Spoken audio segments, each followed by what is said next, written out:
بسم اللہ الرحمن الرحیم۔ السلام علیکم ورحمۃ اللہ وبرکاتہ۔ اللہ کے نام سے شروع جو بڑا مہربان نہایت رحم فرمانے والا ہے۔ ناظرین گرامی، ہاروت اور ماروت کون تھے؟ کیا وہ گناہگار فرشتے تھے یا انسان تھے؟ ان کو جادو کس نے سکھایا تھا اور وہ کہاں اترے تھے؟ ہاروت اور ماروت کے بارے میں جو یہ کہا جاتا ہے کہ انہوں نے شراب پی کر ایک قتل کیا تھا اور ایک زہرہ نامی عورت سے بدکاری کی تھی، کیا یہ واقعہ سچا ہے یا یہ من گھڑت بات ہے؟ کیا یہ بات سچ ہے کہ زہرہ نامی ستارہ وہ عورت ہے جو ہاروت اور ماروت سے اسم اعظم سیکھ کر آسمان پر چلی گئی تھی؟ بابل میں اترنے والے دو افراد ہاروت اور ماروت کے بارے میں قرآن مجید کیا کہتا ہے؟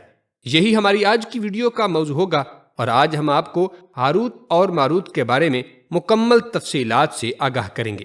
مگر ویڈیو میں آگے بڑھنے سے پہلے اگر آپ ہمارے چینل پر نئے ہیں تو مہربانی فرما کر ہمارا چینل سبسکرائب کر لیں تاکہ مستند اسلامی، تاریخی اور منفرد معلومات پر مبنی ویڈیوز ملتی رہیں۔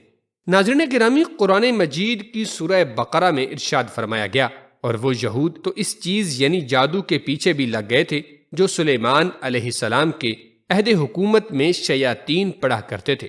حالانکہ سلیمان علیہ السلام نے کوئی کفر نہیں کیا، بلکہ کفر تو شیطانوں نے کیا جو لوگوں کو جادو سکھاتے تھے، اور اس جادو کے علم کے پیچھے بھی لگ گئے جو شہر بابل میں ہاروت اور ماروت نامی دو فرشتوں پر اتارا گیا تھا۔ وہ دونوں کسی کو کچھ نہیں سکھاتے تھے، یہاں تک کہ کہہ دیتے کہ ہم تو صرف آزمائش کے لیے ہیں، سو تم اس پر اعتقاد رکھ کر کافر نہ بنو۔ اس کے باوجود یہودی ان سے ایسا جادو سیکھتے جس کے ذریعے شوہر اور اس کی بیوی کے درمیان جدائی ڈال دیتے تھے، حالانکہ وہ اس کے ذریعے کسی کو بھی نقصان نہیں پہنچا سکتے مگر اللہ ہی کے حکم سے۔ اور یہ لوگ وہی چیزیں سیکھتے ہیں جو ان کے لیے نقصان دہ ہیں اور انہیں نفع نہیں پہنچاتی، اور انہیں یہ بھی یقیناً معلوم تھا کہ جو کوئی اس کفر یا جادو ٹونے کا خریدار بنا اس کے لیے آخرت میں کوئی حصہ نہیں ہے۔ ناظرین گرامی، روایات کے مطابق ہاروت و ماروت دونوں فرشتے تھے جو شہر بابل میں بصورت انسان رہتے تھے۔ وہ علم سحر یعنی جادو سے واقف تھے، یعنی جادو کا علم جانتے تھے۔ جو کوئی جادو سیکھنے کا طالب ان کے پاس جاتا، پہلے تو وہ فرشتے اس کو منع کرتے، اور اس میں ایمان جانے کا خطرہ تھا، اس لیے ان کو اس سے باز رکھنے کے لیے بار بار منع کرتے تھے۔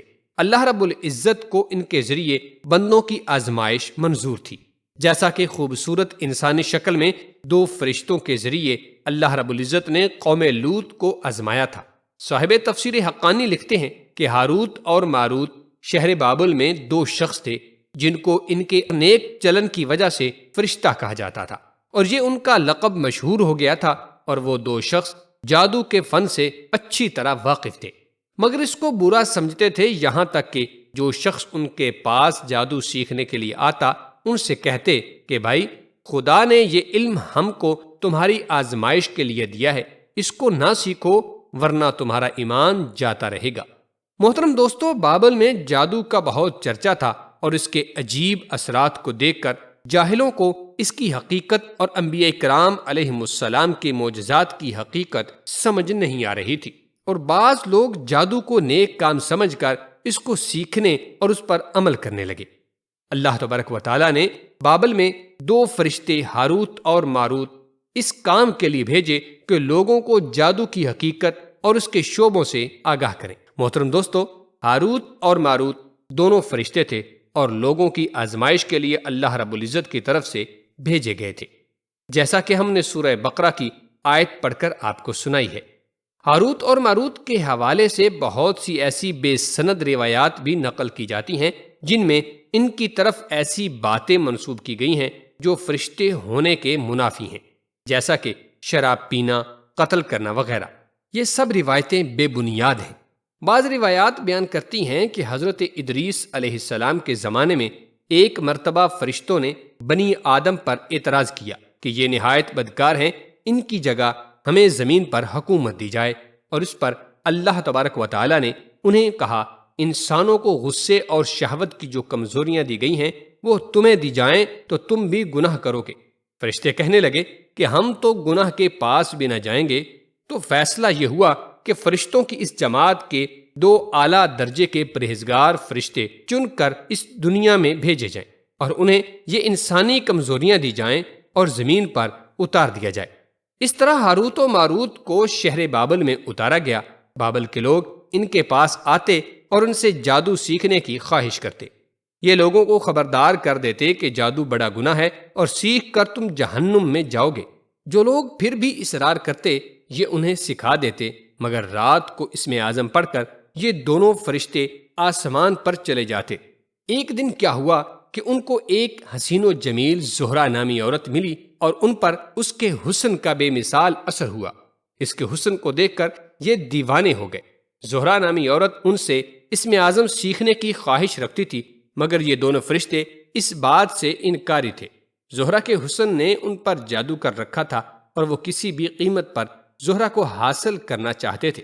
زہرہ نے ان سے مطالبہ کیا کہ تم شرک کرو تو میں تمہاری ہوں۔ محترم دوستو، ہاروت اور ماروت جانتے تھے کہ شرک ایسا گناہ ہے کہ اس کی معافی نہیں ہے۔ انہوں نے انکار کر دیا۔ انکار کرنے کے بعد زہرہ نے دوسری شرط رکھی کہ قتل کرو تو مجھ پر تمہیں اختیار ہے۔ ہاروت و ماروت انکاری ہوئے کہ بے گناہ کو مارنا بہت بڑا جرم ہے۔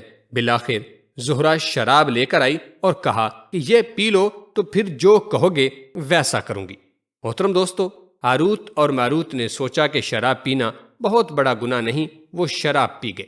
زہرہ نے بدکاری کے بدلے ان سے اپنے بت کو سجدہ بھی کروا ڈالا اور قتل بھی کروا دیا۔ جب انہیں ہوش آیا تو کہنے لگے کہ تم نے جن 2 کاموں کو کرنے سے انکار کیا تھا، نشے میں مدہوش ہونے کے باوجود تم نے ان میں سے ایک کام کو بھی نہ چھوڑا تھا۔ پھر انہیں ان گناہوں کے بدلے دنیا کی سزا اور آخرت کے عذاب میں اختیار دیا گیا، تو انہوں نے دنیا کی سزا کو اختیار کر لیا تھا۔ تفسیر نعیمی میں بچے کی جگہ شوہر قتل کروانے کا ذکر کیا گیا ہے اور یہ بھی بتایا گیا ہے کہ ہاروت ماروت دونوں اسم اعظم جانتے تھے۔ اسم اعظم پڑھ کر وہ ہر رات آسمان پر چلے جاتے تھے۔ زہرہ نے ان سے نشے کی حالت میں اسم اعظم سیکھ لیا اور جب ہاروت و ماروت ہوش و حواس میں واپس آئے تو انہیں یہ بھول چکا تھا کہ زہرہ اسم اعظم پڑھ کر آسمان پر چلی گئی تھی، جہاں رب کریم نے اس کی روح کو زہرہ ستارے سے متصل کر دیا۔ ناظرین گرامی، تفسیر نعیمی میں لکھا ہے کہ ہاروت ماروت کو بطور سزا زنجیروں سے جکڑ کر چاہے بابل میں الٹا لٹکا دیا گیا ہے۔ اس کنویں میں آگ بھڑک رہی ہے، فرشتے ہر وقت ان کو کوڑے مارتے ہیں اور پیاس سے ان کی زبانیں باہر نکلی ہوئی ہیں۔ اور یہ قصہ سنن بہقی، مسند امام احمد اور دیگر کتب احادیث میں مروی ہے، مگر بعض روایات کے مطابق یہ ایک اسرائیلی روایت ہے اور حقیقت کے ساتھ اس کا کوئی تعلق نہیں ہے۔ ناظرین محترم، اس واقعہ کے بارے میں بہت سارے اختلافات پائے جاتے ہیں۔ بعض کہتے ہیں کہ یہ صحیح ہے، بعض لوگ کہتے ہیں کہ یہ من گھڑت ہے۔ حقائق کو میرے اللہ کے سوا کوئی نہیں جانتا۔